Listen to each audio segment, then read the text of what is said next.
Hey, you got the shirt on, bro. You got the outfit. The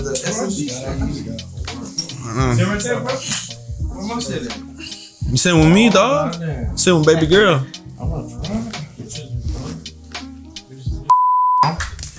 Hey, that boy Jay look like he from Aventura and shit.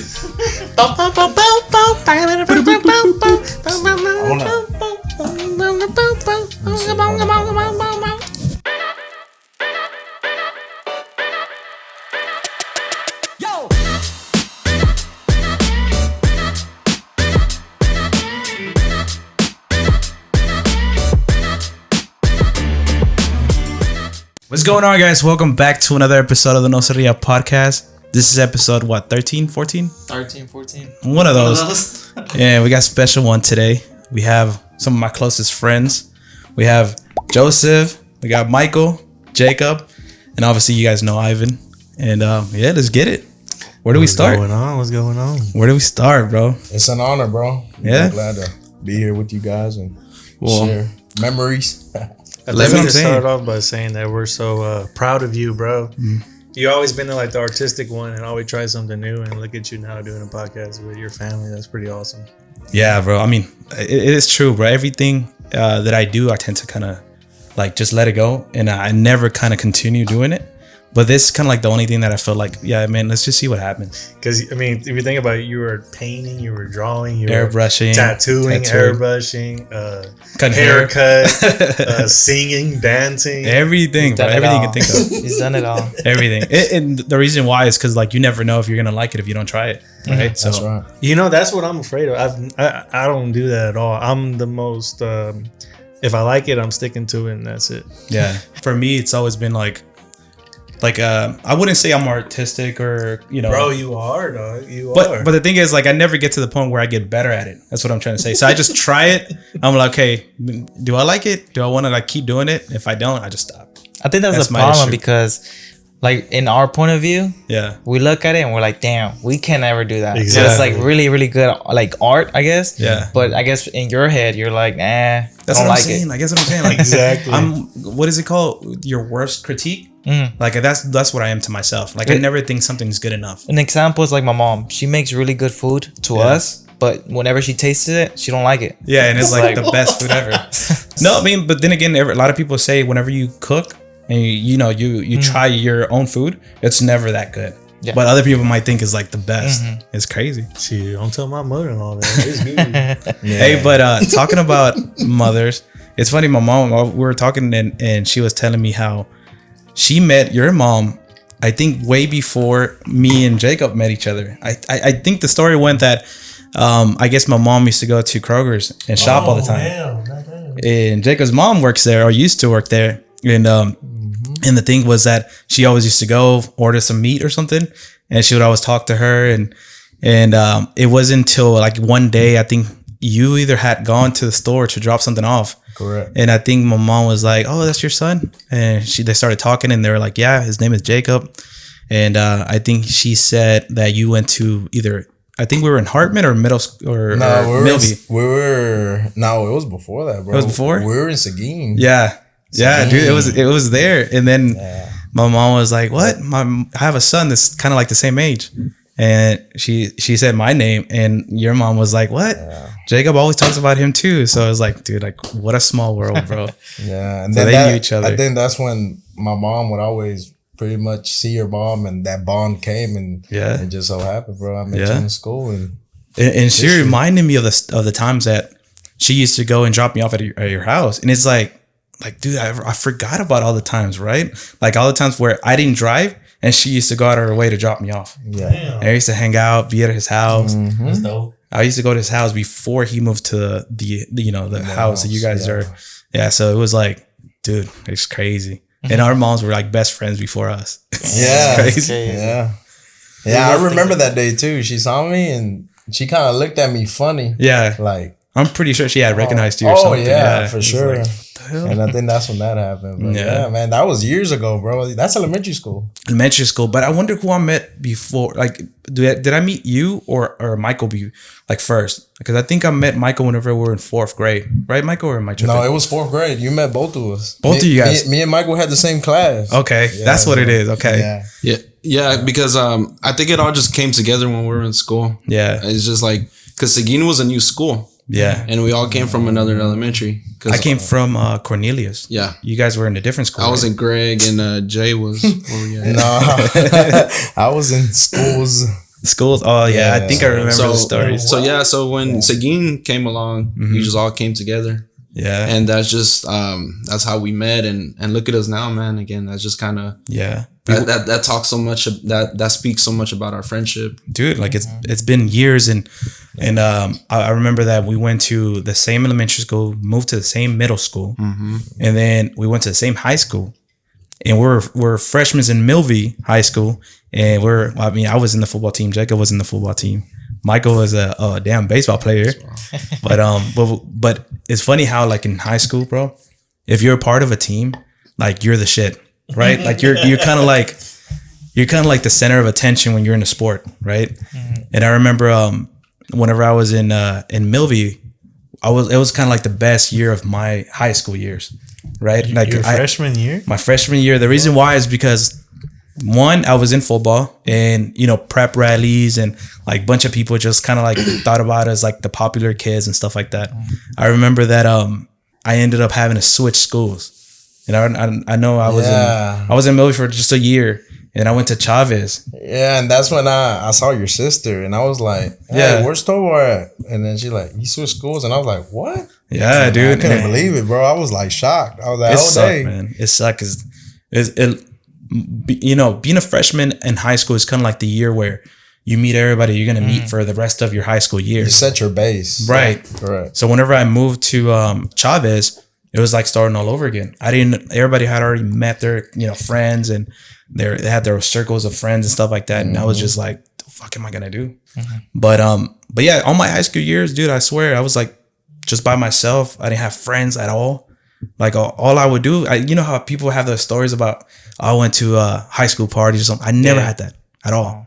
And I was like, okay, well, after high school, maybe I'll go to college and I'll meet some friends there. It didn't work out like that for me. Like the most depressed like moments for me was like after high school, just because maybe in high school you're like, okay, maybe I'll talk to a couple people here and there.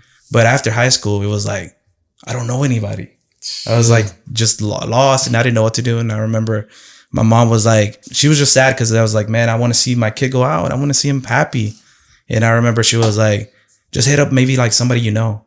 And I remember this one night I hit up, some of the friends that I used to talk to, and they were like, yeah, we're going to go out to the Drake. And this was whenever the Drake was like a thing, right? Like it was it was like, what is that, a club? It was a nightclub. Yeah. It was like the spot, like for kids that were 18. It's still on right now? Nah, dude. They got shut down a long time ago. Yeah. But yeah, I went there, and I was like, just not thinking nothing. I was just like, let me just go and see what happens.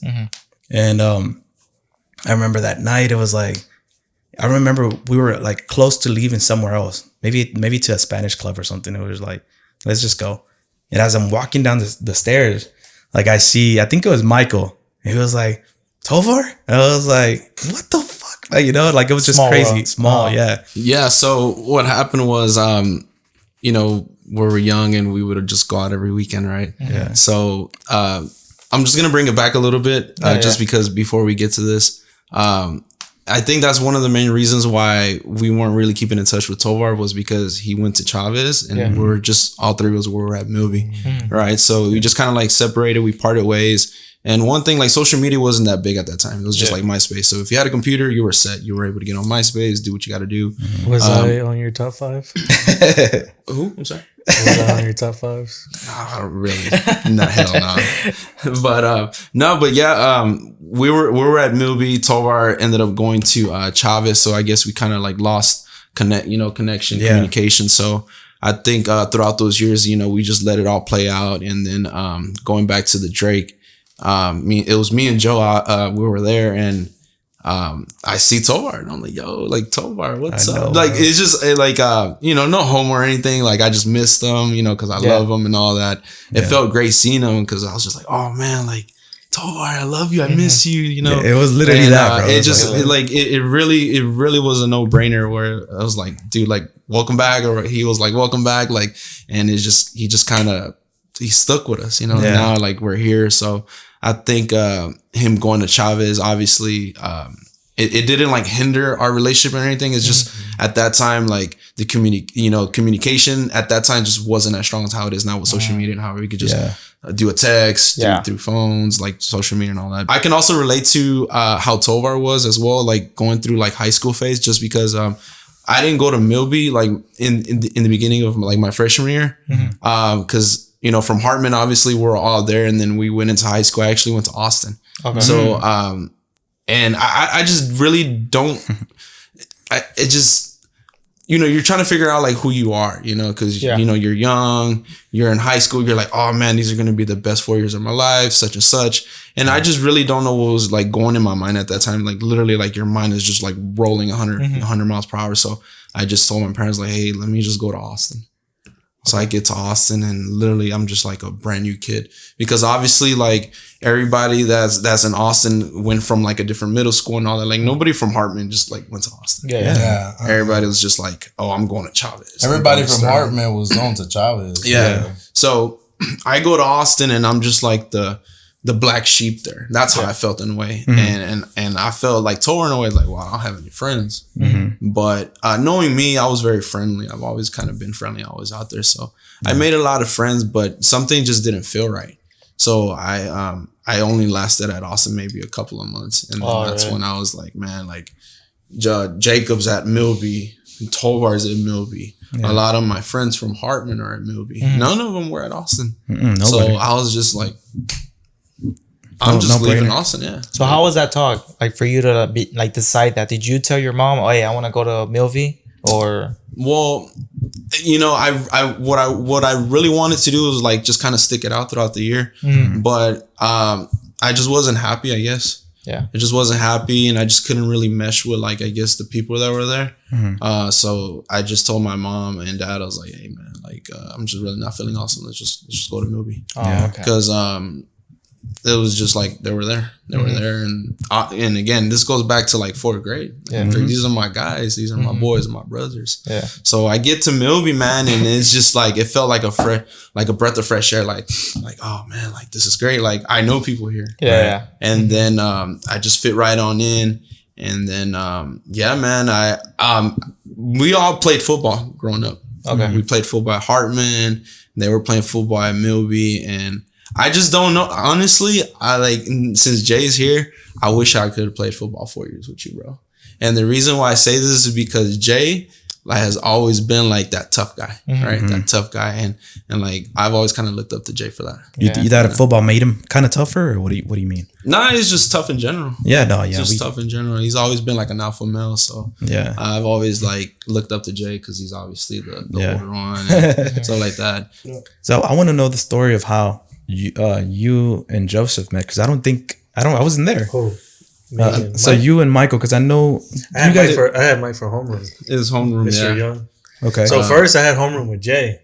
We were I forgot who the class, but the class was just so big that they literally just split us off, and Jay was that loud ass motherfucker. You know, he was cool with everybody, laughing and joking, and I didn't know him. So for me, it's a bit different from them. I went to DD Middle School. Which is down the street from Milby. So everybody I fucking knew went there. Yeah. We beat you on football though. Boy, Mexicans don't play football. we didn't do that. We did. In Hartman, I bet. We started. No, in Hartman, that's what I'm saying. In Hartman, football is way different. I ain't gonna lie though. Like Hartman football, I think we were the only 3 Hispanics. It was me, Tovar, and Mike. Yeah, I think that's true. And when I had Didi, football wasn't a thing, bro. Was it basketball? Not even. Because if we play Hartman, they will be in our. But no, it wasn't really a sports dominant school. Like if you would say Hartman, or if you say Ortiz, because Ortiz had got a lot of them. Yes, they did. And so it wasn't really a sports school. It was just mostly a straight Hispanic school, bro. What? Hood, yeah, cholos and shit. You know what I'm saying? Hood. But so when we went to Milby, I knew everybody. I knew everybody. So I had Jay. Jay was just fun, joyful, being cool with everybody. And I didn't know. I'm like, man, that was pretty cool. And he sat at the table and he actually talked to me, and he was just being cool. So I'm like, all right, fuck it, cool. Well, since they separated us, I went to Mr. Young. And do you remember who you went to? I forgot who I went to. Yeah, I don't remember either. It was a bigger white lady. I forgot her name. Oh shit, I don't remember either. Anyway, so that's where I met Mike, and we shared the same homeroom, Mr. Young, and that's where we just kind of bonded. People would just keep on messing with Mike. Yeah. Like in a bad way? No. It's like Mike is so friendly, so nice, and like how it is right now. They would just joke, joke around, joke, and then, Mike is a jokester, I guess you can call him. And that's what they did. And he played baseball, I played basketball, and Jay played football. So it was pretty cool how we all bonded and we all played different sports. I know. And it's so weird that we still, stick together throughout high school, even though we're in different sports. Because when you play different sports, you're with your teammates all the time and all that. Nah, we were different sports and we're still together. So in homeroom, we just kicked it off, man, and then we would ride the metro together. Yeah, we rode the 50 and the 73. I was seeing him, but I'm like, man, I don't know about that. So when was it that Mike ended up getting a car? Was that like a senior year? Why you laugh, bro? All right, let me say something, man. I know. Let me say something. No. It's going somewhere. That's a guilty laugh right there. But let me say something. Somebody got a car before? Yes. I would. Yes, someone had a car before. I would still put a little bit of blame on myself, and I would say Joe, right? Now, we would ride the metro, and this was really early because we had to take 2 metro buses, right? Oh, okay. So it probably, I think, like 6 o'clock, 6 in the morning, right? Whenever so practice, all right. Anyways, we'll take the bus. Finish. We'll take Belfort, right? And then we'll get off on Broadway. Jacob lived across the street from Broadway. So, but Jay would say this in his defense. He would be like, hey, I'm taking the, he will say, oh, I used to take the freeway. Yeah. I don't know how true that is or not. He might have driven through Broadway maybe at least once. No. Jay said that we didn't ask him. No, yes, y'all didn't. Right? Correct. But I never went through Broadway. Okay. I would never go through Broadway, okay. bro. So if he never went through Broadway. You want me to tell you why? I'm going to tell you why. The reason why I didn't go through Broadway was because I didn't have a license. So my freshman year, I had a truck. Yeah. I had no driver's license. You don't want to risk getting stopped. That boy was trying to stick shit. No, yeah. So my dad gives me a hand-me-down Tundra, right? Toyota Tundra, 01. So, hey, it's a truck, I'm taking it to school. So I would take the freeway on 45 and go all the way across to catch 225. I know and then that bridge over to come around the back. So whenever that would happen, we would do that. And the reason why I would take that route was because I didn't have no stop. So my dad would be like, look, as long as you don't come to a complete stop, the cop can't see if you're young. If you're going, you're going. You know what I mean? So that's why I never went that route. But just go ahead, say your story. He won't have a stop because he'll go about 100 miles per hour. He's always driving fast. Dang. But anyways, sorry. He almost. Nah, bro. Anyway, so I would say it's our fault in our way because we didn't ask him or we didn't. Bro, we didn't ask him because we had no damn phone. But it was just an occasion, right? That I guess I had went through Broadway and they said that they saw me. And that they were like, hey, we're Jay, going 60 down for Broadway. Like, Jay, come on, like, give me a ride, But I honestly didn't see him. If I would have saw him, I would have stopped. Hey, we should jump on, you know what I mean? Yeah. And then they never, so that happened, right? And they never told me. They never told me, like, hey, Jacob, man, we ride the metro. Like, do you mind, like, meeting us right there at the Walgreens or something. We'll ride, Man, you would have told me that. I would have been like, all right. Well, cool. How many years of that? Bro, this is since freshman year. It's not just one time. It's 4 fucking years. 4 years? So you guys started riding the same together in your senior year? Yeah. Senior year, we used to go to lunch and everything. Yeah, it was different. Jay will come through for lunch. Yeah, for sure. Rice's? Yeah. Y'all go to Rice's? No, we used to go like Papa, Subway, Golfgate. Well, we would park in that parking spot that was in the back of Milby. You remember that little parking spot where the coaches park? Yeah. Well, that's where I would park because I didn't have a driver's license, so I couldn't park in the student parking lot. So I told the coach, "Hey, man, shit, let me park right there." Bro. You know what I mean? Cool, that would be a perk that we would have. And then, so for lunch, the coaches would leave. They would leave the gate open. So I was like, man, we gone. We come back, And the cool thing is that, like he was saying earlier, is that we were all good in school. We were all in sports, so we had to keep a certain grade. So when our senior year came, bro, we were out by noon. That's true. Because you didn't have any more classes. Like 11, so I don't. We're just going. Damn, that's living. I wish I was there for those years, bro. Bro, you know how we're close now, but imagine if you were even there for those times. Yeah, dude. Bro. What stories do you have of those times, bro, that you guys want to bring up? Like times? any like whenever you guys were like in senior year, like you guys went to parties senior or anything? Year, Jay. Well, so the cool thing about Jay was very loyal to his friends. Mm-hmm. So. And his house was the party house. Mm-hmm. Beer pong, but it was only certain people. It wasn't just everybody. Like a kickback, just like small friends. It was cool, man. It was very cool. Jay's house, and then his. My favorite memory is your fucking dad, bro. I love that. That boy used to get on our asses. About what? Like cleaning or no? Like it would be like 4 a.m, bro, and we're still going at it, like full blast, bro. I'm talking about just drinking or playing, drinking. Everybody's there partying. Yeah, and my dad would come out, man. And we had a sliding door, and then on the sliding door, he'll come out like damn near half naked, bro. Goddamn, and he'd just be like, hey. Come on, man! Like 4 a.m. 4 a.m. No jodas. And then I was like, "Hey, all right, I got you." And then, man, he would 6 morning. He would go back to sleep, bro. We were up till 7 a.m. Damn, bro. Yeah, I think I came after high school, obviously, but I think during that time you guys were still doing that. Mm-hmm. They were still doing, playing.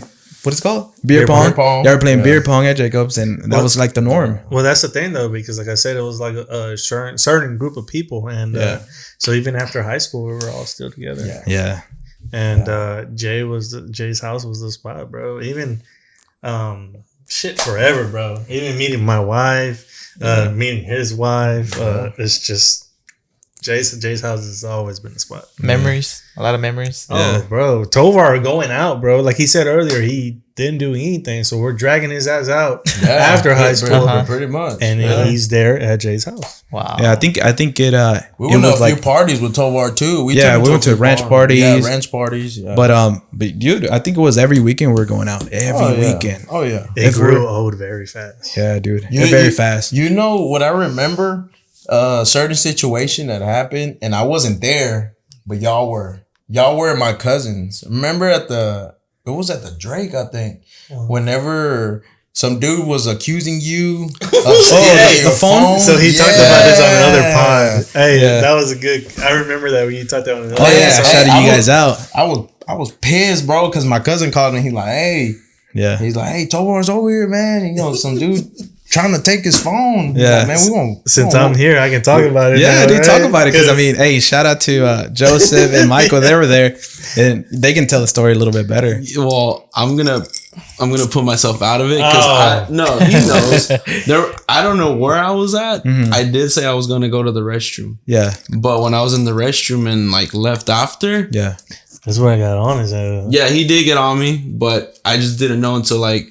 Because again, so the thing about the Drake, it would get so packed, like you're like shoulders to shoulders. Mm-hmm. So I remember going to the restroom and again, trying to get through all these people. I go to the restroom, come back, and granted, like everybody's just there. Mm-hmm. So while everything's happening, I'm over here just looking like, where the hell are they? Mm-hmm. And plus, like it was a big floor on the first floor. And there was a big floor on the second floor. Yeah. So I would just kind of look around. I give him that because it was a big place. It was just at a bad time. Yeah. So then while everything was happening, which Joe's gonna explain right now, I'm just like a duck, like doing this. So what happened was that so the dance floor was right there in the middle, right? We were behind just chilling. We were just chilling, having a drink and all that. Mm-hmm.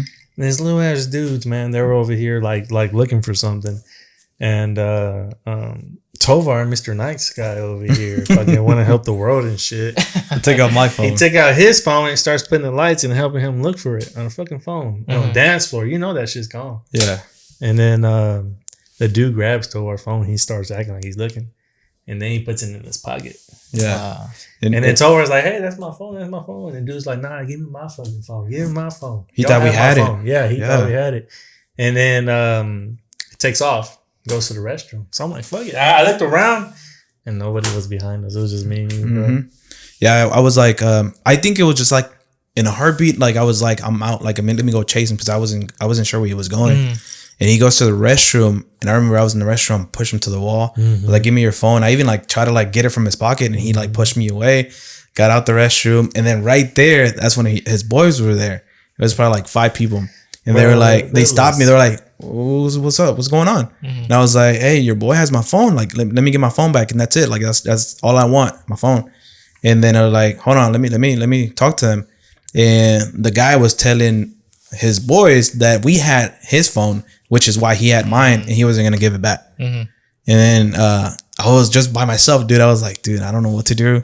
I don't know how to fight. I don't know how to do anything, bro. And then next thing you know, like, I ended up just like seeing somebody, like it was him and like 2 other guys that are super tall. They just put their hands on me. They're like, "Hey, what's going on, bro? You good?" Your guardians. Yeah, and they were like, and I think your friend, the basketball player, he looked like he was gonna just kick their ass or something. So whenever they were walking out from, I guess, the dance floor, that 12-hour goes and I go, right? And as I'm going, I see fucking dudes I play ball with. Yeah. I see my boy Nelson and a few others, right? So I go, and all I did, bro, we didn't have time. We're following these motherfuckers. And then I just gave him a look like, come on. And then he had his boys, which is, I guess it was like maybe 3 or 4 of them. Yeah. So they follow me. We go to the restroom. And Tovar's actually there. I remember him like having a conversation with the guy. And then we pull up, I guess you could say, and boom, bro, we're all 6 foot, 6'2", 6'3", 6'4". Yeah. And todos esos güeyes son puro chaparros. Yeah, like my height. They're like my height. Puro chaparros. And then they just gave Tovar his phone back. Damn, that must have felt fucking good, right? It felt bad. It felt good. I ain't gonna lie. Because you got to think about it like, something's going to go down when somebody pulls up their pants. That's what his brother. They're like, "Hey, I'm ready, bro." And these dudes are like hood. They're straight hood. They play that in Grando or DZP or Charleston. Anywhere. Yeah. And what I really like is that they were down from the start. Yeah, they didn't know me, bro. No. They had no idea who I was, bro. And they were there because I guess they were like, "Oh, that's Joseph's friend. Let me have their back." And they were there, bro. And I was like, "Dang, that's crazy." So we get the phone back, and we go back, and I'm like, "Where the hell is Mike at?"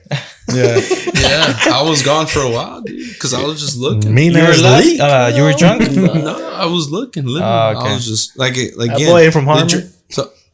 Anyways, so no, the Drake was a big spot to be at, and again, it was always crowded, and this just wasn't that. This just for like all the clubs that we used to go to, like the Drake, Escobar. I'm sure y'all know about it. Yeah. Escobar, Avenue. Avenue, I forget about Avenue. Yeah, I remember bro. Avenue. The one that I remember, what was it called? I remember one that was with you. Hold on. Was it something like Limelight? Limelight. The one that was like in the fucking. Hold on, bro. Limelight's the one that I met you guys at. I don't think it was the Drake, right? No, it was the Drake. Oh, so Limelight came after the Drake. You were with Darius. Got you. Okay. And then that's when Darius came into the picture. I'm trying to remember that. Yeah. I know what you're talking about. The one that's on the ground in downtown. It's like next to that Chase. So Ivan, from what 2-3 years of a span, every weekend. Every weekend. Shit, and then also, you were like in your tidy whities running around. Man, you know, it's hard to see Ivan like this because I remember him when he was like a baby, bro. Yeah, still the same height though. Yeah, you were a baby, man. Yeah. I remember you were little. Hey, but you gotta also explain why we were always at the club. It was because we had like a little connection with the promoters, right? Sticky Promotion. DJ, my boy. Yeah, DJ. Man, they were great people, man. Yeah. Those are great. And he, for example, DJ, bro, he pulled so much strings when it came to drinks and everything. I don't know how he did it, bro. I don't know, cause obviously, this happened a long time ago, but we were underage getting drinks, and I remember it was no question asked, like, oh, he would see us, right? Like, he would see us, and it was like, go get a drink, and he would just pull us up to the bar. Drinks all night for free, bro. And I was like, what the? Wow. Like, it was the best, bro. Hey, Ivan, it was very bad. Like when he means free, he means fucking free. Like, we were just pouring drinks down. Taking advantage of it. And on top of that, bro, you gotta also think like they were promoters. So whenever they had like famous people or somebody that was big, they just have sections for them, and we're always there, dude. Really? That's stupid, bro. We didn't know what we were doing, but we're there. Y'all were in the sections. Yes, bro. We'll have like access to everything. And this was how old were y'all? Man, I was probably like not even 20. Bro. I want to say like between 19. Yeah. So we graduated in 11. This was like 12, 13. So let's say we're 19, 18, 20.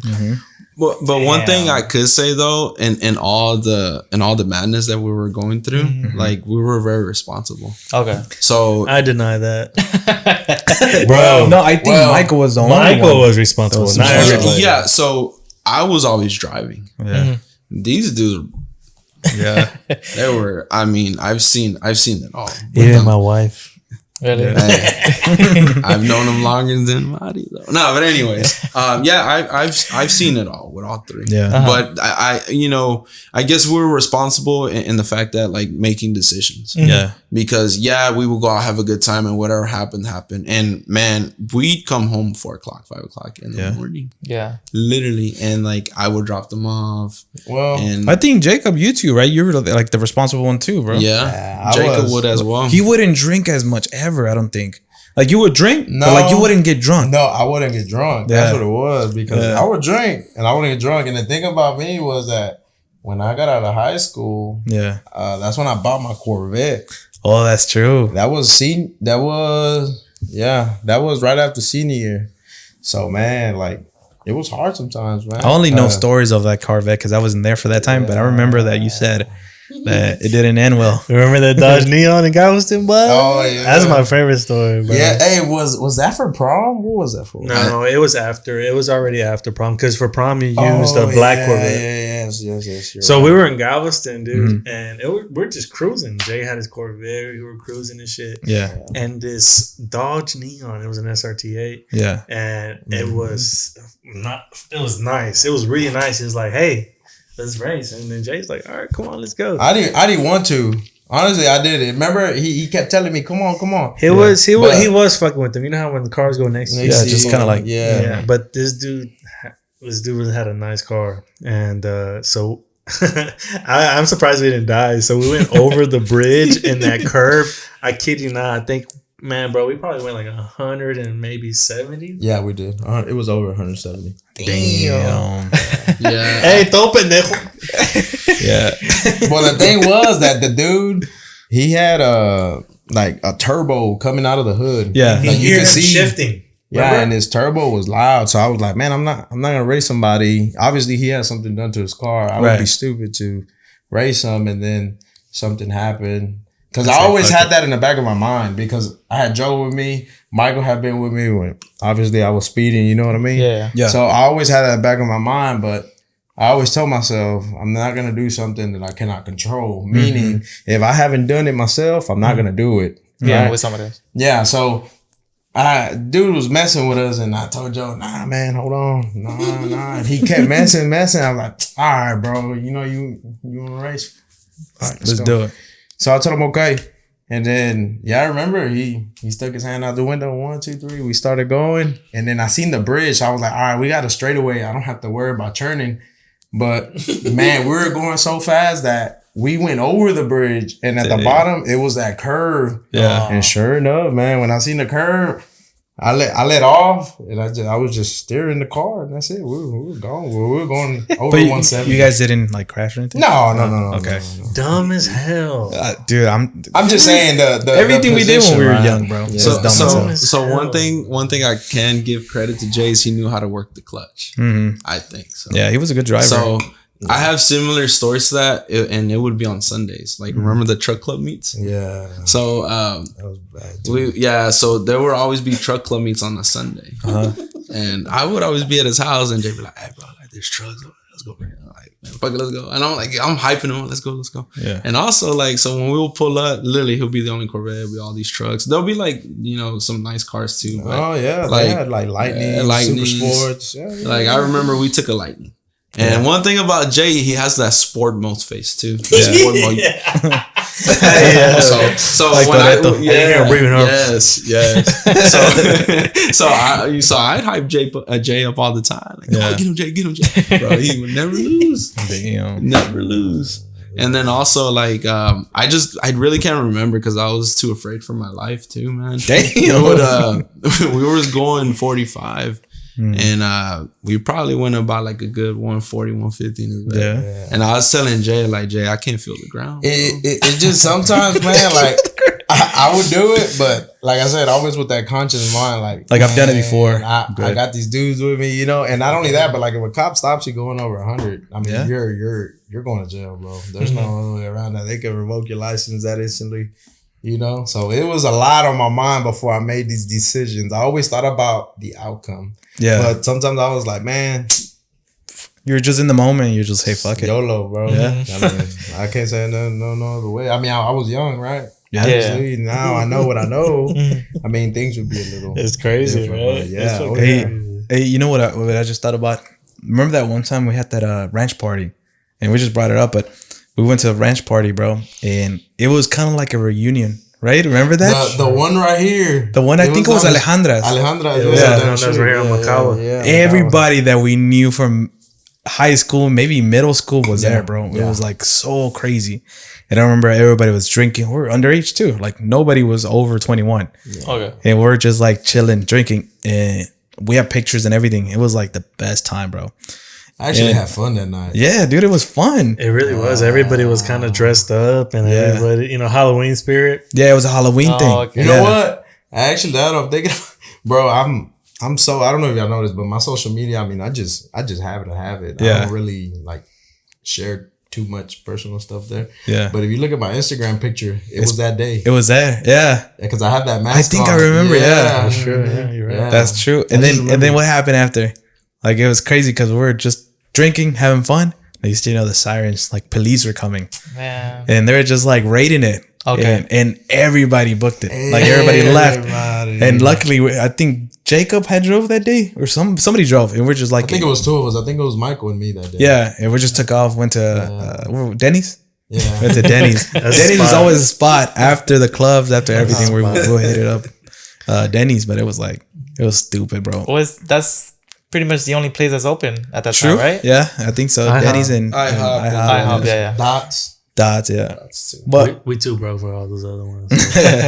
and we had a connection there too at Denny's. Our waiter, I'm trying to remember her name. Her name was Gigi. Yeah, white lady. Yes. So I have her on Facebook, bro. Every now and then she'll comment on anything that that happens. I'm like, fucking Gigi.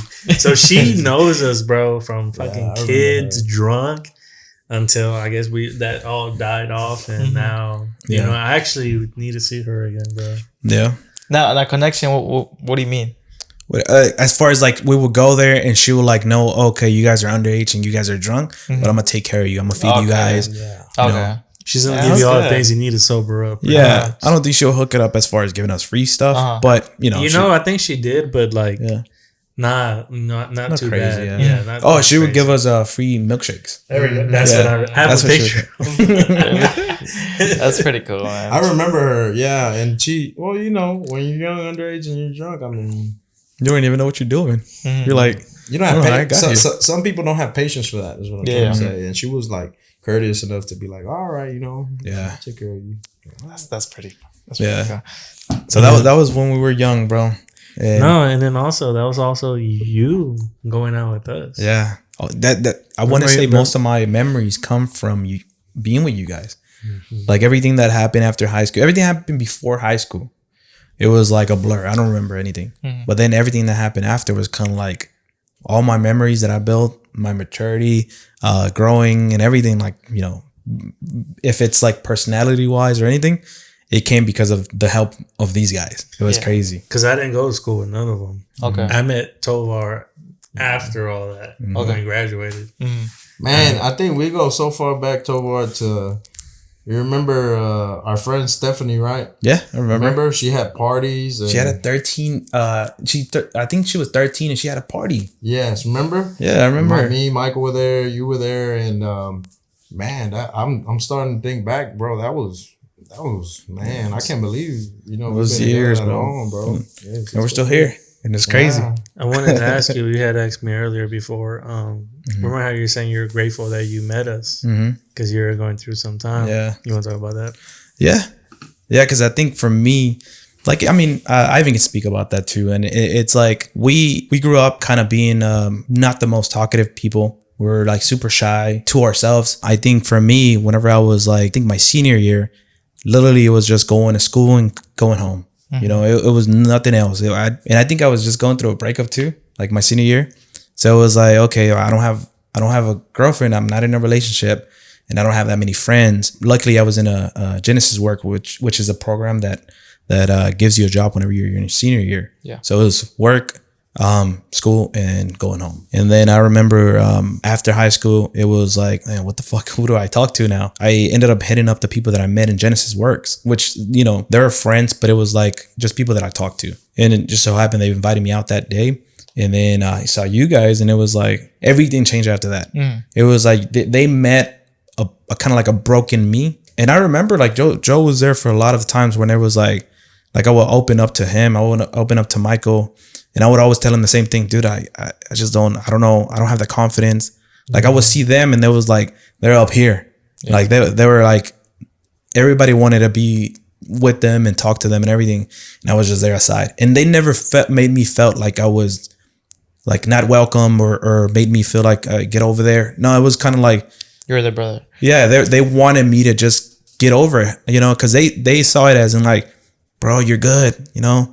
Yeah, you're good looking. You know, just be yourself, you know? Hyping you up, yeah. And it took so long, bro. It took so long to get out of my shell because, man, I just don't got it. I'm not like them. Like, there's no way I'm going to get to that point. And it was until I kind of I said to myself, it was like, I'm myself. Like, I don't have to be like anybody else, but I have to be confident in myself. Yeah. Like, I have to find who I am. After, you know, being with them a lot, like all the time, I started noticing that they didn't give a fuck. Like they didn't care about what people thought. They didn't care about who was looking at them or what people thought or anything. Like it was just like, I'm just me. Like I'm having fun. I'm living life. Yeah. And that's when it clicked. And it was like, what am I doing all these years worrying about what people think, what people look at me, how I look and everything. It was just like, it was like, I needed that, you know? Which is so crazy because Tovar was already cool. Remember how earlier we were talking about how he's artistic and all that? Yeah. We were like, man, this dude is badass. What the fuck? But it was Tovar fucking with Tovar. Yeah. You know, that's what was fucked up. He didn't have to change anything. He just needed to get out of his shell. Just like what he said. And, you know, him hanging out with us, him meeting more people because we all know fucking everybody.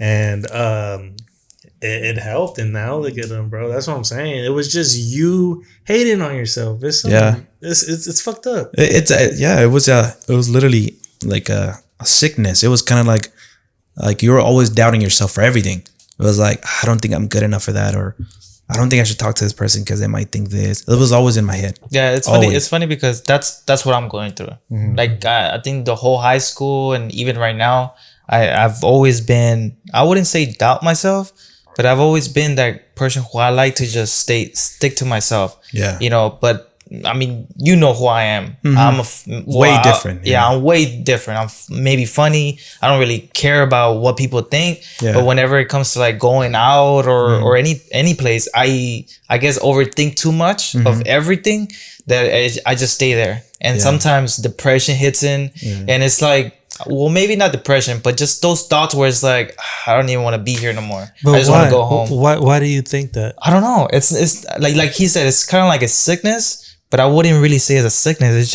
It's all in your brain. Like it just kicks in and your mood like just drops like straight up. And but you know what I would say? I think it comes from who you hang out with. And I wouldn't say like your friends are bad friends or anything.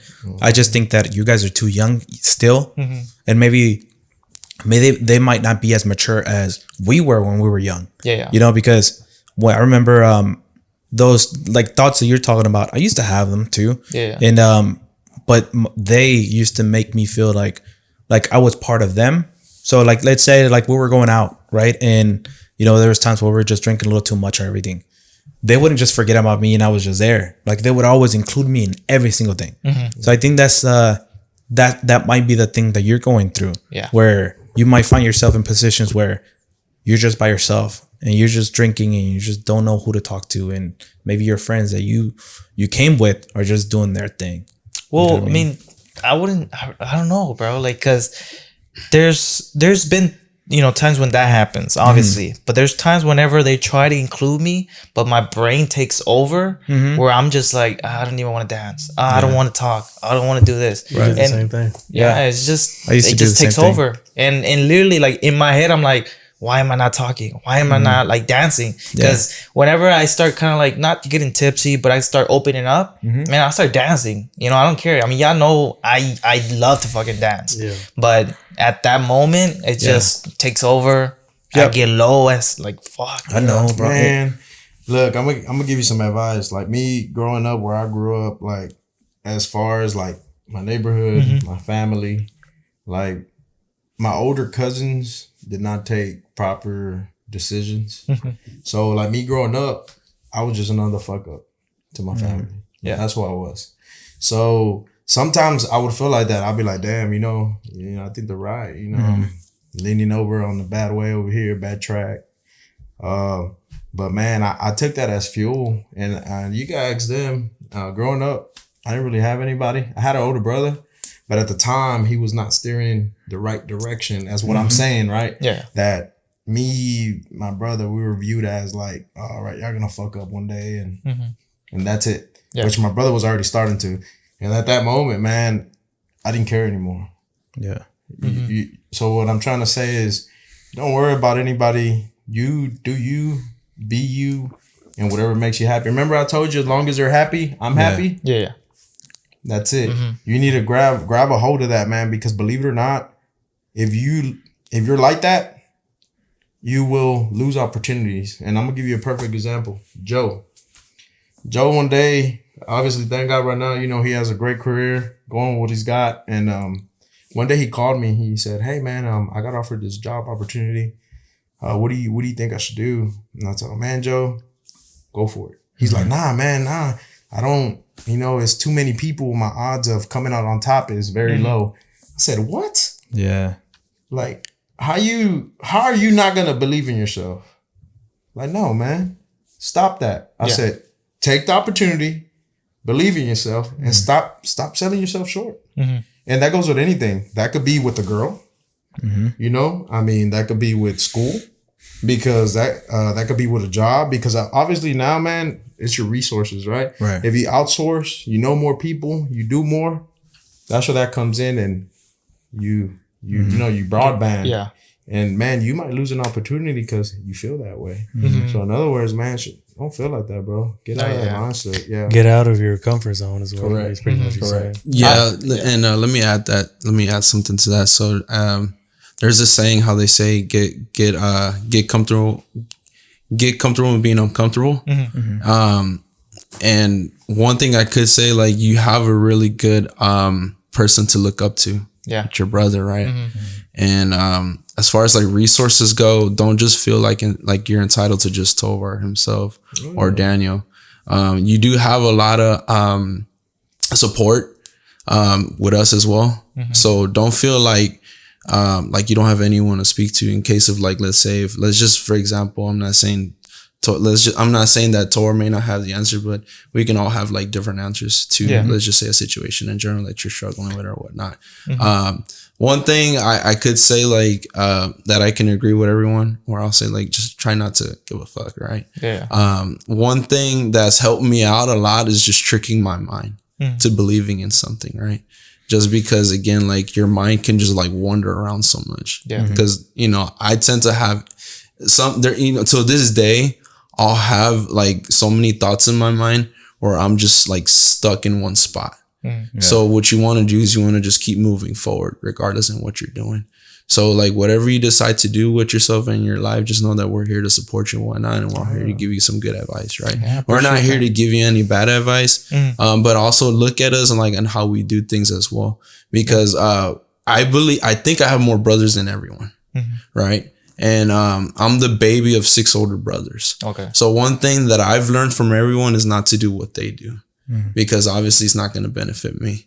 And I think that's good. And I think that goes with like doing drugs or just drinking so much. Obviously we went through all these phases, right? That we spoke of, but other than that, it's just like I try to like learn from everyone that's older than me, because obviously they've been through life a lot longer than you. So if you're wanting to get to a certain goal in life, just look at the people that have what you want. Right, what they have, what you want. So you're very young, you're good looking, man, you're smart, you have a great brother that you look up to, Daniel. Mom, dad, I mean, you have great resources. Daniel, Tovar, you know, but you again, bro, you're young, man. You know, I think you just need to get out, bro. Like how we said, we took Tovar out. Let's go. Tovar didn't want to do none of that shit, bro. That's firsthand experience. Hell yeah, he's telling you himself. Like you just gotta. I don't know, man. Like. When we were growing up, like in high school, I didn't care, bro. I was like, hey, bro, if it happens, it happens, and if something goes down, it goes down. And I can just say that I remember there was a lot of times where I feel like Michael, like you used to go through your own kind of battles where, like in a way, like he was the most confident person that I knew, right? But like he said, he tricked his mind. Because it's true, bro. Like, I'm pretty sure he had his moments where he didn't feel like he was there, but he would like force himself. And I was always kind of like, oh, I can see through it because I know the Michael. I know how Michael is. But it was like, dude, I wish I could do that. I wish I can be as confident as him, knowing that you might be going through something, or you might not feel like going out that night, or you're just not feeling it, but yet you're still enjoying it. You're still, you know, having fun and everything. That's one of Michael's gifts that I wish I had. That's pretty good. Yeah, just don't have a fear of rejection. In whatever you do, you know, just keep it moving. Real shit. And it's okay to be rejected. It's okay. Like there's not an issue with that. You know what I mean? Because we've all been rejected in some sort of way, whether it's work, relationships, or whatnot, and you just grow from it. You know, learn to make mistakes. It's okay to make mistakes. Because with those mistakes that you do, you learn from it, and you'll be like, hey, Ivan, don't be doing this again. And then again, that's how you grow. Yeah, I mean, a lot of people speak on that. Like the best things is for you to like make a mistake because you learn from that. But failing. Yeah, pretty much. So like you were saying, you trick your mind. I've done that a few times and it actually works. But you know, there's those other times when it just shuts down. It takes time. Do you have like a bigger group, or do you just stick with certain people? Well, I have a group of people, but most of the time I just hang out with this one person or this other one person. I would say change that. Think so? Honestly, because I'm sure that's what you did. Yeah. So, and the reason why Joe would say is probably because you're like stuck with that individual. I mean, we don't know him personally. It's not. I'm not saying don't fuck with him no more. It's just that have a bigger circle, because if it's pretty much like anything in life. If you don't see a change, why do you keep on doing it? Yeah. No, I mean, I wouldn't like blame nobody, right? No, I know what you mean, but like for instance, my guy friend, I usually hang out with a guy called German. That's like the main guy that I usually hang out with. He's the total opposite of me. You know, he's a little bit more taller, and then he's more outspoken. And compared to me, I'm more like introvert, more, you know, quiet. So whenever I do go out with him, I kind of like try to feed off of him being like, oh, let me speak up a little bit. Oh, he's having fun. Let me have fun. But it's like I said, there's always those times where it's just peak, drop. And it's just, oh, damn it. You know, and it has nothing to do with like, oh, because I'm hanging out with him or his energy or anything. It's just the fact that it's just me. Like sometimes, you know. No, for sure. I agree with that. It's probably not even him. I'm just saying you need to have a bigger options, I guess you can say. Yeah. The reason why I'm saying, because like you were doing your own thing for a long time until you met us. Yeah, because I think what helped me was the fact that they brought in friends that I didn't know, and it was like how you said it, like you feed off of them. Yeah. Well, I was doing that, but it didn't come out as in like true. Like it wasn't like people can see through that. It's what I'm trying to say, and I think it was until I just started like being myself. Like I know that sounds kind of like corny. But it's really until you're yourself and you're like not trying to be cool or not trying to be the outgoing person, because you're not. And you know you're not. Yeah, I'm not. So the once you let other people know and see how you really are, that's whenever everything's gonna change. And I feel like that's gonna take some time, but it's gonna come, bro. Yeah. Oh, don't. Most importantly, man, be yourself, bro. Be yourself. That's that's the best thing I could tell you. Because I'm gonna tell you like this: Michael is one way, Joe is one way, Tovar is one way. But I could tell you something. I love them however they are. And when somebody loves you or somebody, how can I say, wants to be around you, be your company, they're gonna be there, man. Yeah. And you're gonna have fun. And no matter what you do, you can do anything. And it's gonna be like, hey, shit, you good, bro? You know what I mean? It is what it is, and that's it. Yeah. But yeah, man, definitely. That's like what Jay said earlier when he said that he gave me advice about this job. Yeah. So I was working at this company for maybe 7 years, straight out of high school, bro. Yeah. It was a polypropylene plant, and I started from very bottom and I got to a pretty good position. And then a bigger fish came and bought the company, and I had to go find another job. I only had one job my whole life, and I found this other laboratory job testing metal. And it paid a little bit more, and it gave me more overtime, so I was, content with the money. And then, the company that bought us, the big fish, it helped us make a resume, helped us put that resume out to like Indeed and all the other companies. And I sent it out, right? I honestly don't remember who the fuck I sent it out to. And I'm working at this new job and I'm happy, I'm content. And I get a call. And they left me an email. They sent me a voicemail, a text message. I'm like, damn, these motherfuckers are really fucking trying to get my attention. Then I call him back and he's like, hey, this is a contract job to hire 1 year. There's five other people that can also get the job. So it's pretty much a contest. Who's the best fucking tech? And I'm like, man, I ain't no fucking contractor. Not to hate on anybody. I always had a job because I always wanted to check, you know? And I asked Jay, because Jay's always been that big brother like we talked about earlier. And he's actually worked at the plant and he's a contractor and everything. So I'm like, man, you know more about this. What do I do?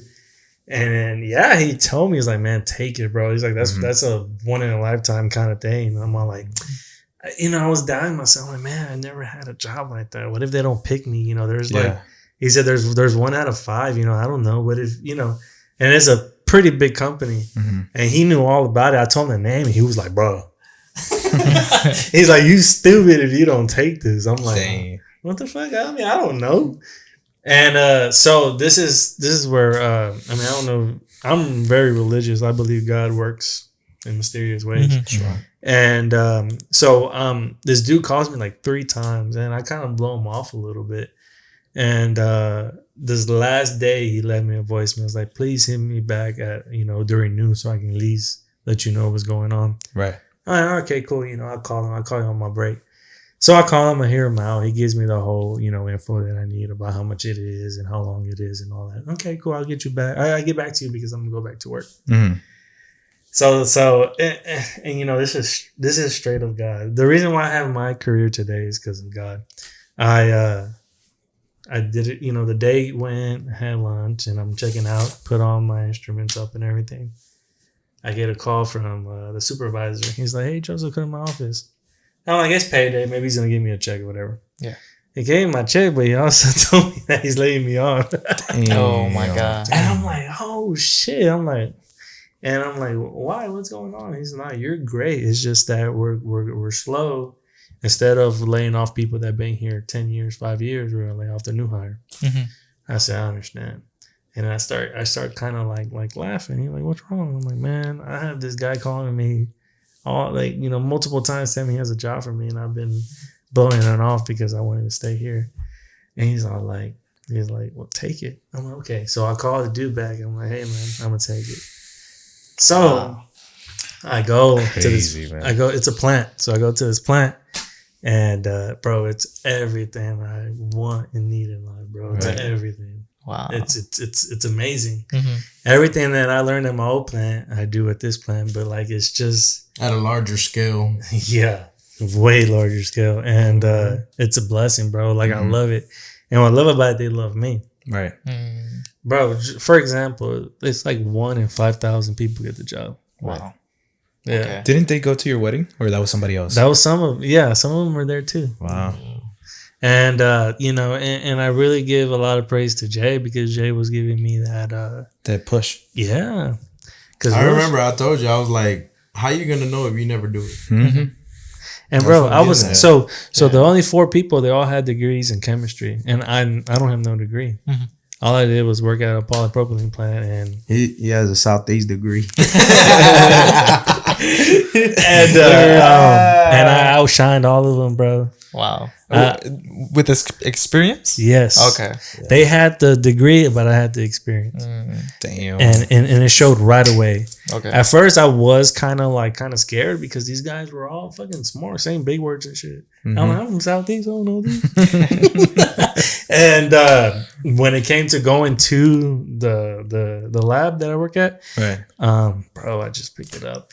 Next thing you know, I'm showing them while we're getting trained. Wow. Yeah, Okay. it's so crazy. And then when it came to the time where they picked that one person, everybody knows it was me, and they picked me. That's crazy. That's awesome. But one thing I do want to ask you guys is that, you know, since me and Joe don't have kids, was kind of like one thing that you guys would like, I guess would tell us, like, hey, you know, expect this, or this is what happens, or I don't know, just lessons you guys learned or something. Well, Mike's been telling me, right? Mike, you tell me every day, hurry. Because, I mean, honestly, right? yeah, Well, you know. yeah, because time waits for no one. Right? Yeah. Try not to overthink about it. Yeah. Just let it be. Yeah. And just know when it happens, let it happen. And then when the time comes, just be there for your woman as well. Did y'all pass out? Jay, you passed out when you saw baby coming? I'm going to tell y'all something. My daddy told me, look, hey, when you have your baby, if you don't see your baby be born, you're not a real man. Damn, I ain't no real man, but I'm going to pass out when I see that baby. I'm being serious. My dad told me that. And ever since he told me that as a kid, he told me that. Hey, what if you told me see that, it and I pass feel out? like- Does that count? No, that does not count. You can't pass out. That ain't my baby. Nah, look.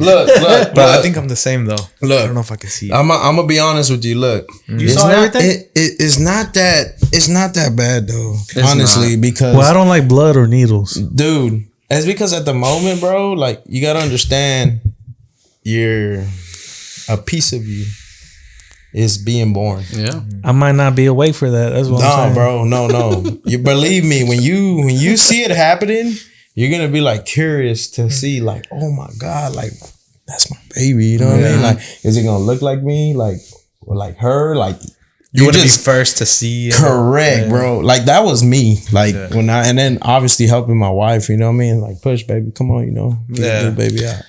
But man, I remember like that was me, bro. And the minute she comes out, bro, I remember that time, like picture, bro. Like, well, one thing I want to say, even before like delivery, pregnancy, man, there's stages to it. I'm sure you guys are aware of that. And women, their emotions, their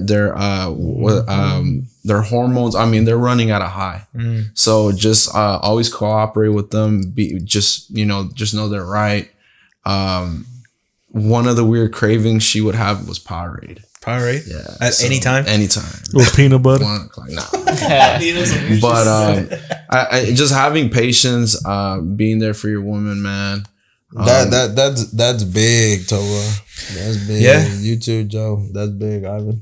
Because it's like it's not like you're like, nah, babe, I can't. You have to. Nah, you have to no matter what. Like, man, it's just always yes. My wife wanted ice cream one time, like at 2 a.m, bro. Yeah. And I had to work the next day. What do you think I did?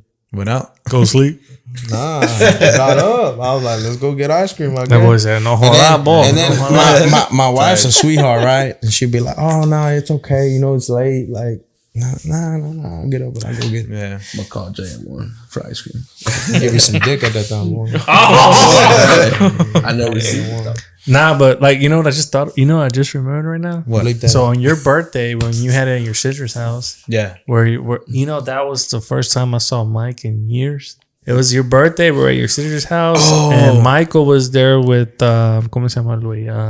Romo. George. Okay.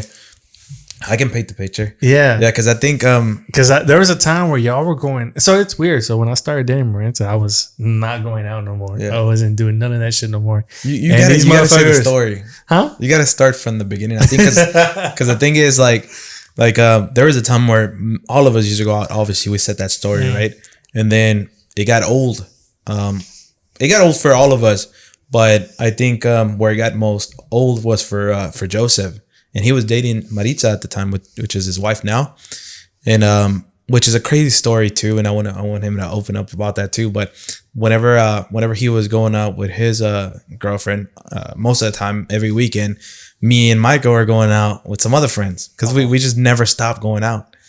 And I think, man, years passed, and it was a different group that me and Michael used to have that we used to go out. And I remember one time I was living in our sister's house. Okay. And I would always throw like hangout parties, like pool parties, or just come through. And this one time I was like, man, let me just invite everybody, just because I wanted everybody to come. And I remember Joseph pulled up, and I think you were with your girl, right? Mm-hmm. Yeah, he pulled up with his girlfriend and a bunch of people there.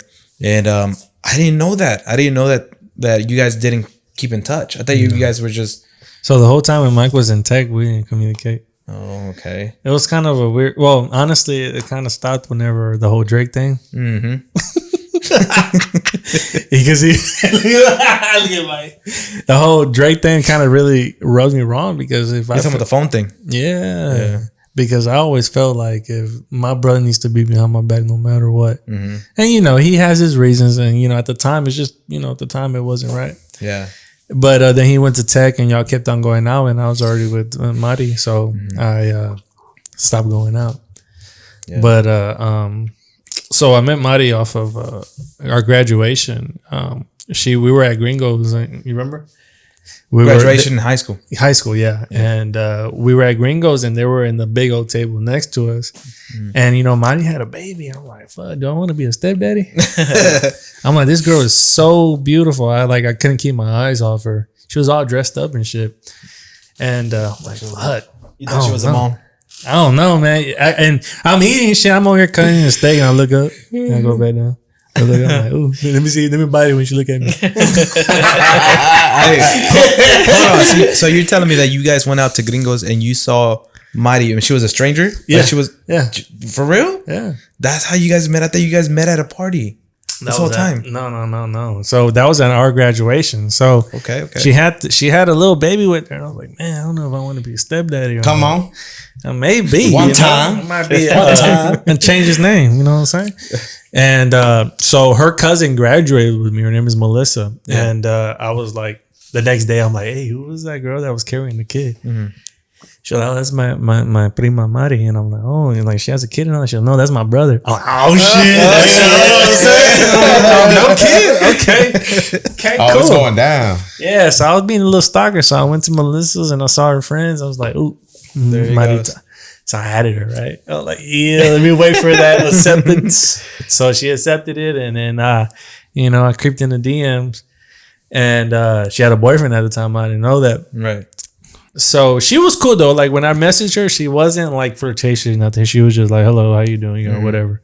And then he blocked me. So, okay, cool. I guess some time went by, and that's when Twitter was going up. Twitter wasn't big, and Twitter came up, and she came as like, someone that I probably knew. I added her. I'm like, hey, so can you still have friends, or your boyfriend gonna block people? Yeah. She's like, oh, we're not together no more. Damn. Jeez. So she went to Texas State. And, for some reason, I always thought, a girl that went to college, I'm like, man, this is the one. Yeah. This is the one, she's smart. She's smart and everything. She ain't one of these Southeast girls, you know what I'm saying? And we were just friends, because she was in college. She would come home and a veces she would, maybe hang out with me. Mm-hmm. And then I was always consistent. Always consistent. And then she would finally hang out with me. And then that's when I would take her to your house, play beer pong. That's when I introduced her to, Mike and everything. Then she'll go back. Mm-hmm. And then the time where we really saw her was when I was with Mike. Remember? Yeah. So he just called me. Like, let's go to this little get together. So before that, I was really close to her friend Melissa, which is her best friend for years. Melissa used to date my cousin. Okay. And that's how I met her. So we were always linking up. And then that's where Mike was about to say right now. We went to a bonfire. Yeah. And he calls me and is like, hey, let's go. And at that time, I was always driving. So we would just drive everywhere. That boy Mike was Uber before Uber. Yeah. So I pick up Joe, we pull up, and then that's just how we met. Yeah. Every time I hear that story, it's always kind of like Michael makes it seem like he was the one that got y'all to be together. No, so Mike sat down next to her and my friend started talking to her. I was like, man, I know her. I like her. You know what I'm saying? Man, you lucky I wasn't there. I would have said, motherfucker, what are you talking about, bro? He didn't know. He's just being friendly like how he is. I was just but he didn't know that I was already, it's like, you know, I'm not going to say I was talking to her. I was already, you know, hollering, I guess you can say. Right. And Mike's taunting her and shit. Because she said, you know, it was around the bonfire. Yeah. And you remember she was being cool, right? Yeah, I was just talking to her. And then, but that was the first time I actually, you know, really, really got to hang out with her. And then after that, then there's beer pongs at Jay's house. And then we ended up making it official. And she was in college. So Jay, real shit. Jay and Mike always been there since day one. But Jay actually helped Maritza move in San Marcos. Jay had got his new GMC. Boy, already trying to pick up everybody. What's up? Well, that boy was gallery furniture. You know, that's crazy. It wasn't that because I mean, obviously, you know, I was close to y'all guys. So yeah, whenever Marita, obviously, you know, we would party so much during the summer, during high school, you know. Yeah. And eventually, I mean, she was like, "Oh yeah, I'm gonna go to Texas State." So I was happy for her. I was like, "Oh, that's good." And then I remember, I don't know how we started talking about that, but I was like, "Oh, you know, you're moving over there, yeah, or what are you doing? You know, how you getting over there?" And that's when she told me. She's like, "Yeah, my dad is supposed to help, but I don't know. We're having a little issue with something. They were having issues with transportation somehow. I don't know how. Yeah. But then I was like, well, if you want, I'll go." And at the same time, you know, I was gonna take Joe out there, you know, so he can see her, bro. Because obviously she was in obviously he was gonna leave his girl out there. You know what I mean? So I was like, damn, that's tough, dog. You know what I mean? Like I'm gonna do what I can to help my brothers out. And obviously she was already my sister. At the time we were close. Marty was already close to me. So she was a freshman. Yeah. And you know how the first year they dorm and then they have to go find like an apartment or something? Yeah. That's what that was. Okay. And at the time my father-in-law was working so much. He's one hell of a busy guy. And Jay came through. You know, it was really hard going through a distance relationship, you know, being from Houston, San Marcos. But we man, honestly, bro, now, you know, I'm so grateful because, you know, I wasn't making much money, but I would give her money. She would buy food. You know, she needs to pay light. You know, it was just, even though I was just a boyfriend, I was helping her out because this is also a time where like Monty's dad was having issues with work. Okay. So it was just a hard time for everybody. And, you know, that's where it kind of, it's crazy when I think about it because, man, bro, I wasn't making shit, but I was trying to act like I was so I can help her. Yeah. I'm not going to let her starve or do anything like that. Oh, yeah. Come on. So Maritza spent 5 years in college and I was with her every step of the way. She graduated and then now she has a career. Now she's doing very good. You know, she's the first to have everything in her family, you know, associates, bachelor's, career, everything. And, what I really enjoy is that I was able to witness it from the start. Yeah. And we were there too. And you know what's some real shit, what I like the most? She was there when I first started, when I was making $11 an hour. And now she's here when I'm making 6 figures. Wow. Crazy. Ivan, you got a girlfriend? No, not right now. No. Not right now. And that's how, and you know, advice to you, bro. Yeah, so she was with me at my very bottom, bro. You know what? Catching rides with them. No car. You know that? I don't want no scrub. That was me. That's me. I didn't have no ride, and these boys with me said she was still with me. But that's how you know when a woman loves you. Yes, exactly. Yeah. That's what I'm trying to get at, bro. Yeah, because you're young. You know. Now we have our house. We both have careers, bro. We're living a great life right now, and you know, I had to honestly, I had to change a lot of myself. I wasn't ready. I was young, stupid, naive, and she helped me become the man that I am today.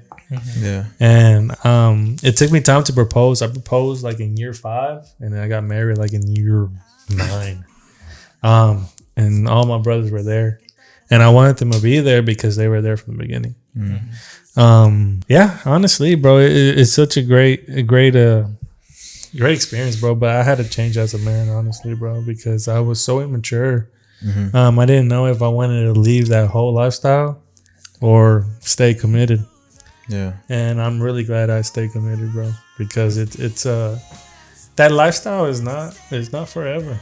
It ain't at all. And like I said, she's from the beginning, bro, when I was just making $11, bro. And now I can't wait to see what the future has in store for us, because like honestly, as kids, we got married, you know, through church, and you know, we did everything the right way, the house and everything. And you know, the wedding was a great experience for all of us, bro. I'm really glad that y'all were all there. Y'all saw me crying like a little girl. Videos, everything. It was weird because it was a first for all of us too, right? Like I mean, I don't think I had a friend that was, you know, like as close as how we are that had gotten married. And so going through your wedding was like, damn, like this is like what it led up to. Like we saw where it began. Yeah. And now it's like seeing them, like we were all crying, bro. So that's crazy. Why I cried, because when she came, I told my dad, I'm not gonna cry. I told you. But man, when she was coming down, I swear to God, I had like flashbacks of like everything. His house, everything, you know, everything, bro. Being fucking skinny kids, you know. Todo gordos, and it just came, bro, and I couldn't hold back the tears because I'm like, wow, look at us now. It was a wonderful experience. Yeah. And I'm really grateful to have y'all there, because I saw y'all crying too. We're probably on video.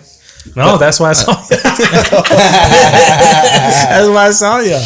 But can I say how beautiful is it that that whenever you were with Mari and stuff, and she was out and what was it, San Marcos? Yeah. Like you were here trying your best to win her family over. So whenever she was in Texas State, her grandpa got sick. He had cancer. And they don't have any guys, and it's puro mujeres. And one time they needed my assistance because her grandfather had fell. And they're calling everybody. So I went and go help them and pick them up. So I started living with my girlfriend's parents because they needed somebody to be there at least to help them in case it happened again. Crazy. At first I thought it was weird. I'm like, man, I'm just a boyfriend. You know what I'm saying? But and she wasn't there. She wasn't there. So I'm staying in her old room. Okay. That's her room that she grew up with. I'm staying there. And you know, they're treating me like a family that I never had. That's one thing that I also enjoy the most, is that Maritza's family is the best family. I mean, everybody has great family. Maritza has the best family in the world. They've been there for each and every one of them. Yeah. And they can't even speak about that. I love Maritza's mom, bro. You see? No, I really do. Like, and man, go ahead. No, real shit. Y'all can speak on that. Maritza's family is A1, bro. Yeah, go ahead. And for me to even be a part of that, them accepting me to be just a boyfriend at their house, I couldn't, you know, I can't say thank you enough. And so whenever there was issues with her grandpa, I would be there, and that just pretty much made me a part of the family, bro. There's times where like I don't even need Maritza to be over here and shit. Yeah, that's true though. It's like, true, and it's like it's not just one relation. I have a relationship with her and her family, and it's Mike can tell you it's kind of crazy to say. Like there's times where I'm just with her dad all day. And Maritza and her mom are calling us on time. What are y'all doing? What are y'all doing? And outside we're just drinking. In our own, not drinking or, you know, looking at guns or looking at other shit. And Maritza's family is the best family I can say, because they will accept you with their arms open, no matter who you are.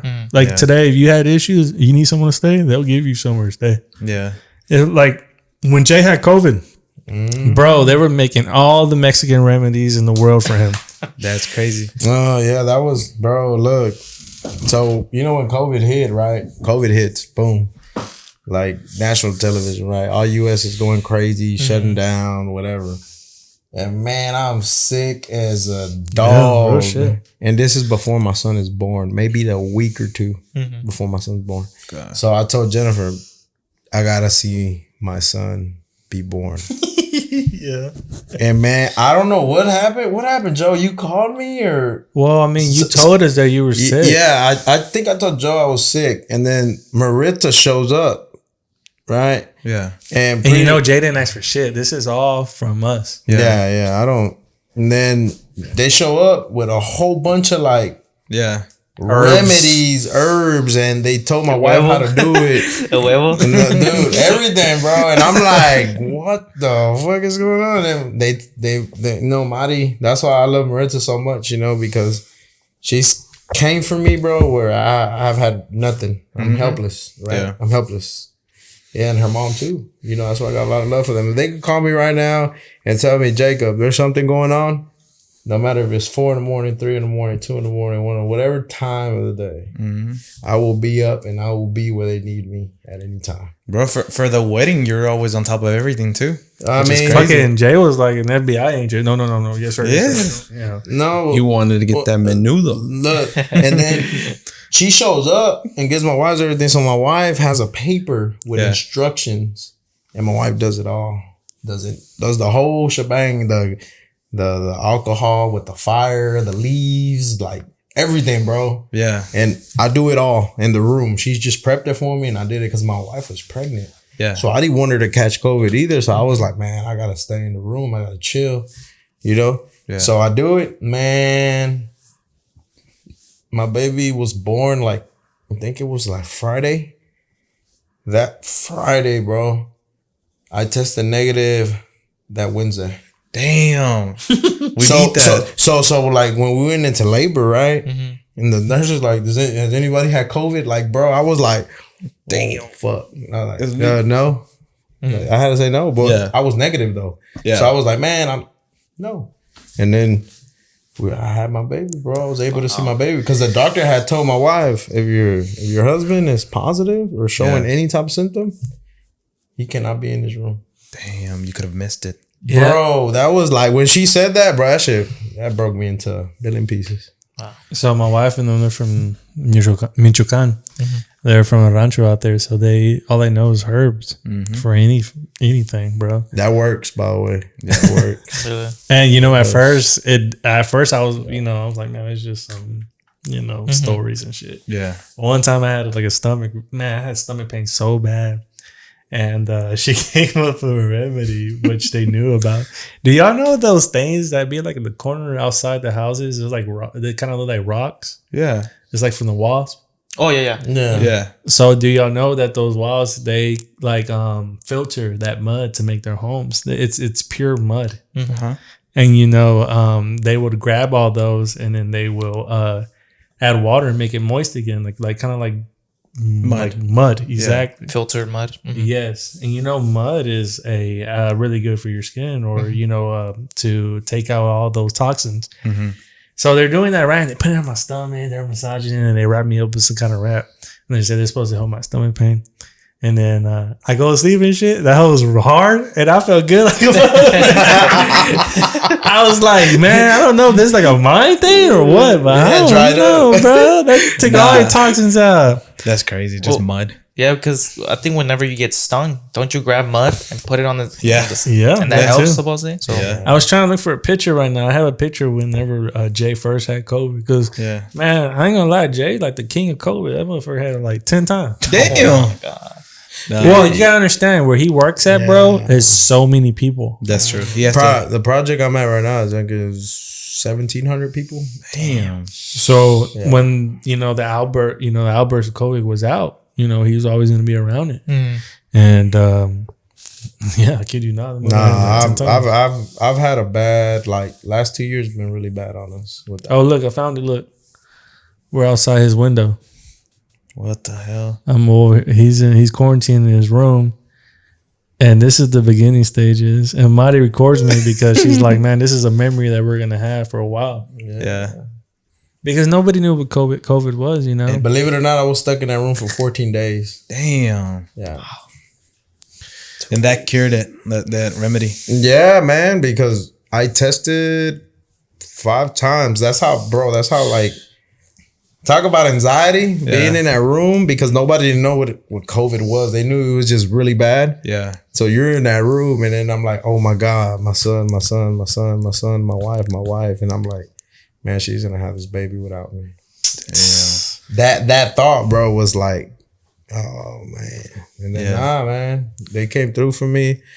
Her mom, Marty and Joe came through, dropped everything off, gave Jennifer an instruction of everything. Yeah, even for Jennifer's pregnancy with the baby they had now. Yeah. They were giving her some herbs and stuff. Yeah, right. Yeah, they gave her everything. They're such a great family, bro. I'm so blessed to have them because I didn't have that, bro. Like, unlike y'all, I didn't have my mom and dad together. Mm-hmm. None of y'all know, all y'all do. I never had that, so that's where I bond with my father-in-law so much, and that's why I also have so much time with these fools. So, for example, like Mike, we were taking out Mike's mom's old white Cougar without license, just driving around. Yeah. And, I remember that. Yeah. And we're just driving her down Belford, going to different high school games and shit. And Mike would be, all right, you drive back. I'm like, oh shit, okay, what's up? And driving back, bro, I learned so much from my brothers. And like, to go back to the wedding, that's why I had y'all all there, bro. It was a great experience to be able to spend with y'all because like, y'all were there from the beginning, bro. Yeah. From, like you said, to see it from, the parties and then for her to be my wife today. Yeah. It's amazing, bro. Yeah. Yeah, because I think whenever I was going through my thing and everything, you and Marty were there all the time. Because I guess I was always like how he said it, that I didn't want to do anything. And they were always like forcing me, hey, let's go do this, go out. So I was always like the third person in the little crew, but like they never made me feel like weird. Outcasted. It was just like, hey, let's go out. Let's go to the movies. We'll go to the movies, bowling, not Dave and Buster's, one of those, Dave and Buster's or whatever. Main event and everything. And it was like, and it's funny that you bring up the herbs thing, because I remember one time they were like, hey, let's go play pool. Oh, didn't remember you that? have something? And I was dying, bro. I was dying, and I wanted to go out, but I had this cough and it didn't want to go away, and I think it got they bad. Gave him the one with the pot where you put your head over. Oh yeah, the fumes. Yeah, the eucalyptus. She was like, and all that. Yeah, she was like, go to the house. We have something you can have. She made like herbs and everything, and the same thing, like, it went away. It was like, what the hell, like little magic or something. You better watch out, man. I ain't gonna lie, that after the COVID one, there was one time that I had got a cold and it was bad, bro. Marita and her mom got there with a mask and gloves. Oh yeah, I was working again. Yes, bro. It was the second crazy, time. Bro. This is, I think, after my son's born, and bro, I promise you, my lung was on the floor, bro. Like, how bad I was coughing. Like, I feel like my chest was just ripping apart. And man, I'm coughing. And Marissa's mom was like, you can't stop coughing? I'm like, no, I can't stop coughing. And she's like, man. And man, they started doing all that work, bro. It was like instantly, bro. Instantly, that's bro. Crazy. So like Marty's dad is a lot like Jay. Like, he works so much to provide for his family. Like, he will be at work 7 days, 15 hours, but at least he's able to provide because they grew, like I said, they're going from the ranchos, and he's very quiet. And it might seem to a point where you think he's mean, but he's not mean. He's the most caring guy there is. But he works his ass off, where his wife is just like the mama bear. She's gonna take care and protect everybody. And her pack is fucking as big as there is. They're included in her pack. They're her cubs, I guess you can say. And it's a great family, bro. And I love that. And I really want to give them their grandchildren already, because I want them to see what their grandparents. You know, I want them to see who they are. Mm-hmm. So that's my goal in life right now, is to have grandkids, at least 2. I mean, grandkids, kids. At least 2, at least. I don't want, like, if I can get a boy and a girl, I'd be done, bro. Yeah, that would be perfect, bro. Just what about twins though? I'm cool with that. If it's 2, that's it, bro. Get over with. That's crazy. So just 2 kids. Yeah, because I grew up with 6 siblings, and I feel like it's too much. And you know, and you know, not to hate on anything, but I didn't have the best siblings either. Mm-hmm. That's why I was always with them. Yeah, you know, if you think about it. Yeah, and I think that's what all 3 of you guys kind of bond, because like Jacob had an older brother, and the gap there was pretty big. Like he was way older than you. Yeah. And same thing with Michael and you, kind of the same thing. Like, and then Mike's the youngest. He didn't have nobody around his age. So same with like Jay. You guys were like brothers in a way. Like you guys. Oh, they are brothers. Bro. We are brothers. That you know, and honestly, that's why. Like for example, in my wedding, I had Jay as my best man, because Jay is my older brother. Mm-hmm. He will protect me. He will guide me. He will not do any harm. He will lead me to the right path. Right. And I truly believe that. Michael is that's my clown brother. That boy is funny. He's always happy. Mike can take a joke. Mike is a big heart. Yeah. He's sensitive. He's the most sensitive one of all of us. That's for damn sure. Yeah. And then you, Tovar, honestly, out of all my brothers, Tovar is like, me and Maritza had this conversation. You're like, how can I say? You're the one where we know we can depend on you, which we have before.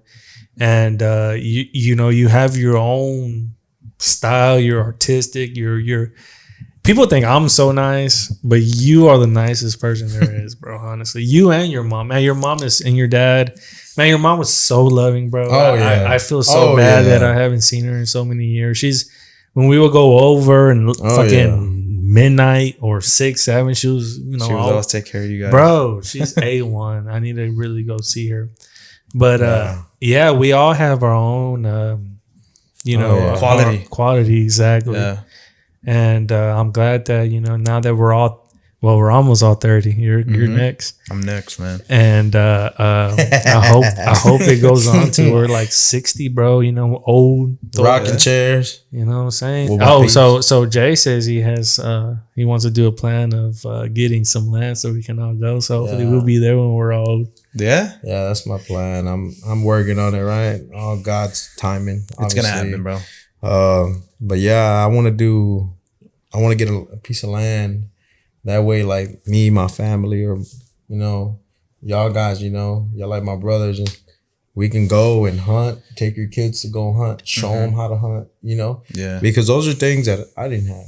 Yeah. So my son growing up, I want to give him that. Mm-hmm. You know, be on 4-wheelers, horses, like those type of things I want to give to my family. Yeah, like a distraction from kind of like the real world. It's different. So my brother-in-law, he's pretty much my brother, bro. My brother Eddie, you remember him? Eddie's A1. You know, his family has something like that, and man, I've fallen in love with that, bro. Like ever since then, and I feel like I want to give something to my parents before. You never know what could happen, right? Mm-hmm. But my dad always wanted that. Mm-hmm. Like when he came over here, he had it over there back in the motherland, but here he never was able to get it.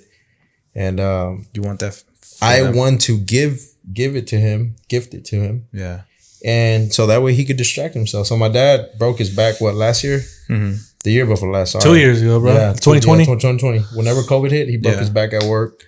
And he's pretty much retired, I guess you can say. And when that happened, I want to give him that because he always talked about it, but I just want to surprise him. So hopefully pretty soon we can make that happen. And yeah, man. That's gonna be a good memory to do, and like kind of like, hey, thank you, Dad. Like kind of like a thank you, you know. I mean, that's just a small token, bro. I mean, look, bro, I have a beautiful life. Mm-hmm. So I really do. Like I don't complain, bro. Like I go to work with a smile on my face every day. Hell yeah. Hey guys, unfortunately this next part of the video, the camera stopped recording, but we felt like we needed to have the audio at least because Michael opens up about losing his father, the experience, and how he dealt with it. We just felt like a lot of people out there might be able to relate. And Michael, I just want you to know that I love you. You know, I'm always going to be there for you. I have your back no matter what. You know, you can count on me. And I just hope that you like this next part of the video. Mike, I just want to tell you that I love you and that I am so proud of you, bro. You've been a great father, a great husband, and a great friend. I will always be there for you through the good, through the bad. Since we've been kids, you know, Tovar and Jacob will always be there with you too. We love you, bro. We love you dearly. Always remember that. What's up, Mike? Hey, I love you, bro. If you ever need anything, man, let me know. As busy as we are, you know, all you ever got to do is pick up the phone, man. I just want to make it clear, you know, that, man, I'm sure me, Joe, Tovar, we're all your brothers, and we're always going to be here for you. Anytime you need anything, man, feel free. I know, especially with me, man, I'm always busy with my 2 babies and my wife, and work. Man, just pick up the phone. That's all you got to do. Just pick up the phone, let me know, man. I'm always going to be here for you. I told you that. Always. You love my little brother, man. I love you. Don't ever change, bro. We're going to be old in rocking chairs, you know what I mean? Yeah, brother. I love you. I just want to make it clear. It's really... I'm okay now. Like, I'm good. Like, I'm happy. I'm at peace with it. But it's actually not too long ago, I've always felt a part of me that was very numb. There's just really no feeling that I can express how it felt when my father passed away, right? Just because, again, it just happened so quick where, you know, when you grow up as a kid, you're just thinking like, hey, I'm going to be an adult. I'm going to be married. I'm going to have kids. My kids are going to be able to see grandpa to hell, who knows, 80, 90, 100 years, right? So that was just always kind of like my vision, you know, growing up, like, hey, my dad's going to live forever, right?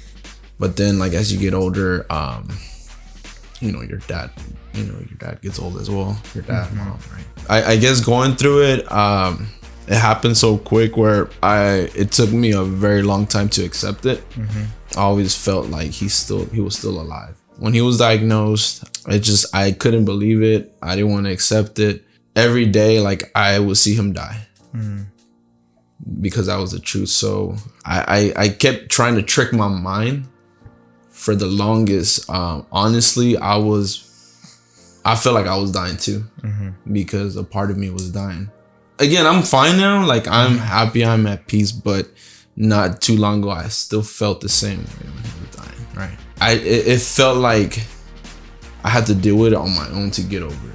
Talking about it, you know, obviously definitely brings back a lot of memories, a lot of good, and I don't want to say bad memories because obviously I did enjoy having a father, having him as a kid, but again, just kind of going through it, it definitely stabs you so much. It did me personally.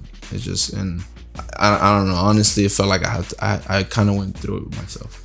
Yeah. So I literally like walked through this myself. Again, Alicia, she was obviously there, but she could probably tell you like, hey, like there were so many times where I was just by myself living. So for me, when it was happening and it happened, it just kind of like literally shut me down. I just had to deal with it on my own, like just truthfully. So that's why I think I've told you, and I've told you, Jay, you and Joe, like, hey man, like, love your dad, like call him, send them a text, because you as well, Tor, because I can't do that. I can't call my dad. You guys can, right?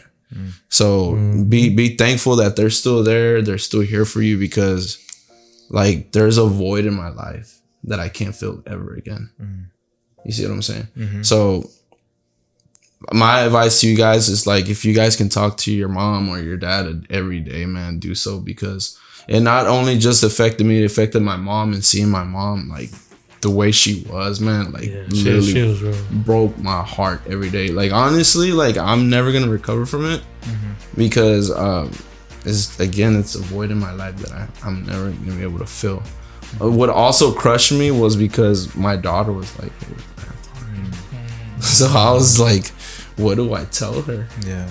You know, she knows, and she's a very smart girl, so she's with Jesus, right?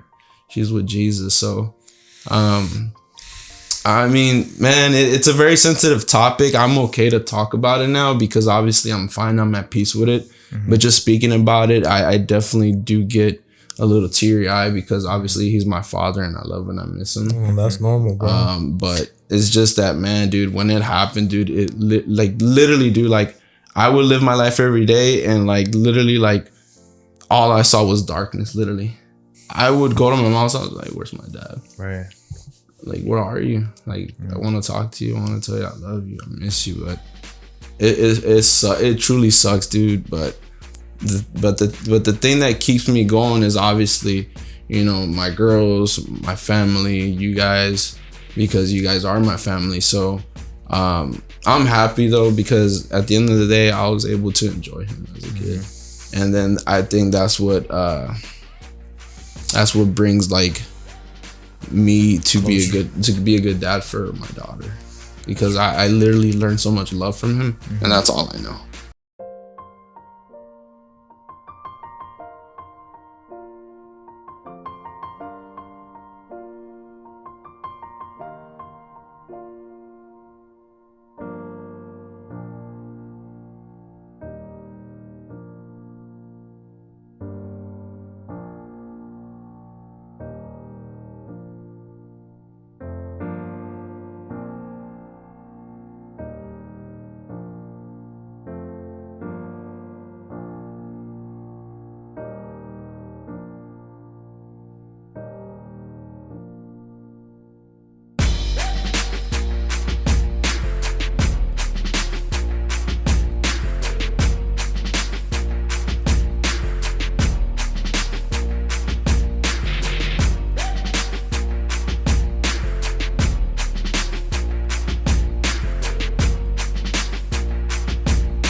You, my friend, and I'll tell you all about it when I see you again.